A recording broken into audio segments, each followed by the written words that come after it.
빈손으로 왔다가 빈손으로 떠나는 게 인생이라고 하지만 오고 가는 사이, 즉 살아생전에는 뭔가를 조금이라도 더 움켜쥐려 발버둥치며 사는 게 인생입니다. 어렸을 때는 맛있는 음식이나 멋진 장난감 같은 게 갖고 싶다가 조금 나이가 들면 좋은 학교에 가고 싶고 마음 설레게 하는 이성 친구를 만나고 싶어 합니다. 더 나이 들면 큰 집이나 멋진 자동차 같은 걸 갖고 싶다가 노인이 되면 예전에 누렸던 젊음이나 명예를 되찾고 싶어집니다. 나이와 상황에 따라 대상이 달라지기는 하지만 무엇인가를 소유하려는 욕망에는 변함이 없습니다. 그러나 원한다고 다 소유할 수 있는 게 아닙니다. 소망하는 것의 일부만 소유할 수도 있고 전혀 소유할 수 없는 것도 있습니다. 원치 않았거나 생각지도 않았던 것을 소유할 수도 있죠. 그럴 때 우리는 소유하지 못한 것에 미련을 두고 소유한 것에 실망하며 낙담으로 세월을 보냅니다. 종교 지도자들이나 존경받는 교육자들은 인생은 결국 허무한 것이니 모든 걸 내려놓으라고, 욕망을 다 버리라고, 헛된 탐심을 훌훌 벗어던지고 자유롭게 살라고 말하지만 보통 사람들은 그렇게 살기 힘듭니다.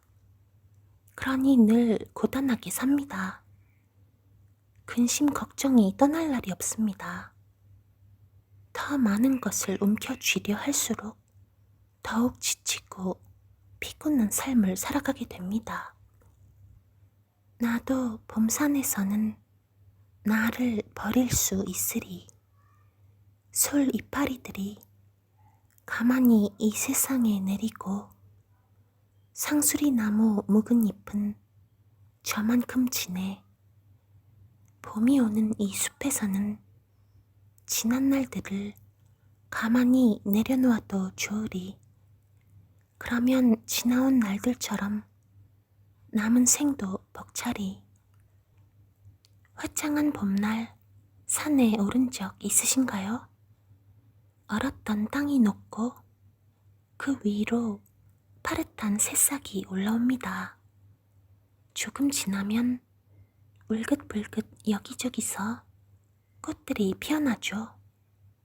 초록 바탕 도화지 위에서 총천연색 물감이 자유로이 춤추듯 천지가 생동하는 기운으로 들끓습니다. 그런데 이렇게 생명이 움트고 올라오기 위해서는 땅으로 떨어져야 하는 것들이 있습니다. 솔잎과 상수리 나무 묵은 잎 등 겨우내 가지에 붙어있던 생명을 다한 이파리들입니다. 이들이 떨어져야 새잎이 돋고 꽃이 피어납니다. 자연의 이치죠. 죽는 게 있어야 사는 게 있고 떨어져 내리는 게 있어야 치솟고 올라가는 게 있습니다. 시인은 이 광경에 주목합니다. 자신도 욕망과 집착을 다 벗어버리고 싶습니다. 이파리들이 조용히 자신을 내려놓고 땅바닥에 눕듯 자기도 지난날 무겁게 짊어지고 살던 온갖 짐들을 내려놓고 싶습니다. 그러면 남은 생의 새로운 기운들이 벅차게 올라올 겁니다. 김용택 시인은 자신의 시 그때 생의 솔숲에서를 이렇게 시작합니다. 봄이 오는 이 솔숲에서 무엇을 내 손에 쥐고 무엇을 내 맘의 가장자리에 잡아두리. 솔숲 끝으로 해맑은 햇살이 찾아오고 박새들은 솔가지에서 솔가지로 가벼이 내리네. 봄이 오는 솔숲에 홀로 서보면 조금이라도 더 움켜쥐려 발버둥치며 살아온 지난 시간이 다 부질없게 느껴집니다. 아무리 부유해도 하루 세 끼 먹고 사는 건 똑같고, 아무리 가난해도 끼니가 없어 굶어 죽을 정도는 아닙니다. 나에게 있는 것, 내가 가진 것을 보기보다는 나에게 없는 것, 내가 가지지 못한 것을 먼저 보고 생각하기 때문에 마음이 허탈하고 공허한 겁니다. 눈을 감고 조용히 봄이 오는 소리를 듣습니다. 봄이 오는 냄새를 맡습니다. 봄이 전해주는 바람을 맡습니다. 저절로 두 손이 펴집니다. 무엇을 손에 쥐고 무엇을 마음 깊숙한 곳에 잡아두겠습니까? 다 속절없는 일이죠. 시인은 해맑은 햇살을 바라봅니다. 박새들이 솔가지 사이로 날아다닙니다. 가슴에 묻어두었던 온갖 잡념들이 사르르 녹아내립니다. 삶의 근심과 고단함에서 돌아와 거니는 숲이여, 거기 이는 바람이여, 찬설이 내린 실가지 끝에서 눈을 뜨리, 그대는 저 수많은 새 잎사귀들처럼 푸르른 눈을 뜨리, 그대 생의 이 고요한 술숲에서. 너무 고단하게 살았습니다. 지나치게 근심 걱정에 얽매여 살았습니다. 바람 같은 시간이었을 뿐입니다. 지나고 나니 그렇습니다. 아등바등 핏대를 올리며 살아온 세월을 뒤돌아보면 아쉽고 부끄럽습니다. 이제 겨우 눈이 떠집니다. 산다는 게 이런 거구나 알 것 같습니다. 남은 생이 봄 기운에 솟아오르는 새싹처럼 활기 있으려면 먼저 죽는 게 필요합니다. 버리고 내려놓고 손을 펴는 것이죠. 욕망에 눈 감고 생명에 눈 뜨는 겁니다. 분주하고 소란한 일상에 눈 감고 고요하고 평안한 내면에 눈 뜨는 겁니다.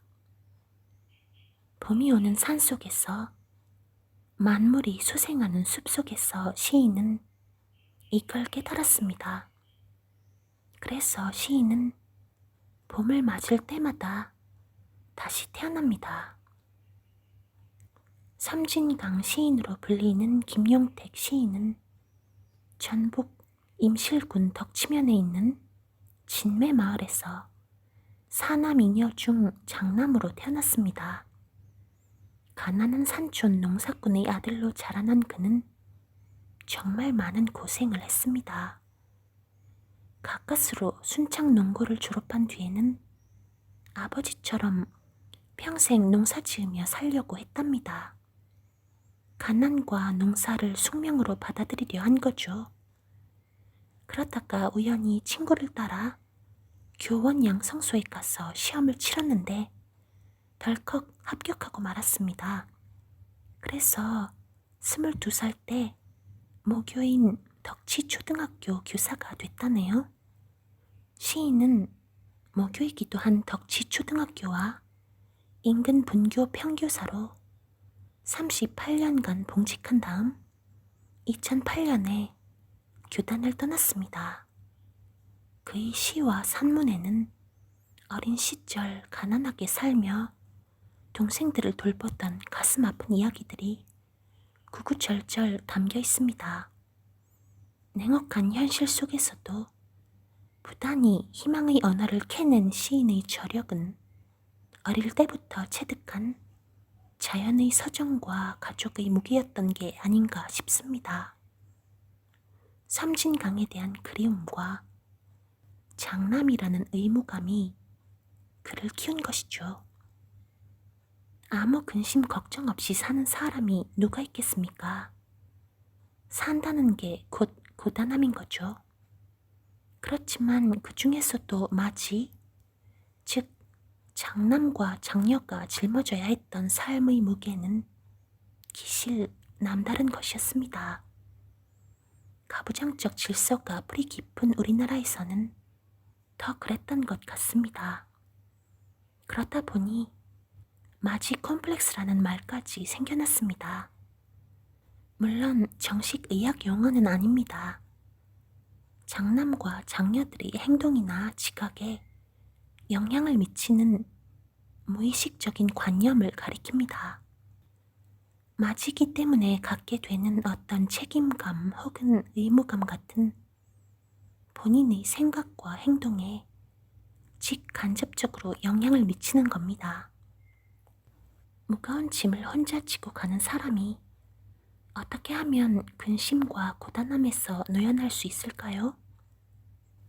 시인처럼 봄에 산을 올라 보십시오.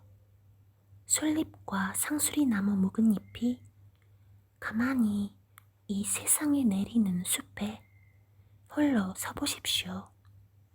그런 다음 나를 버리는 겁니다.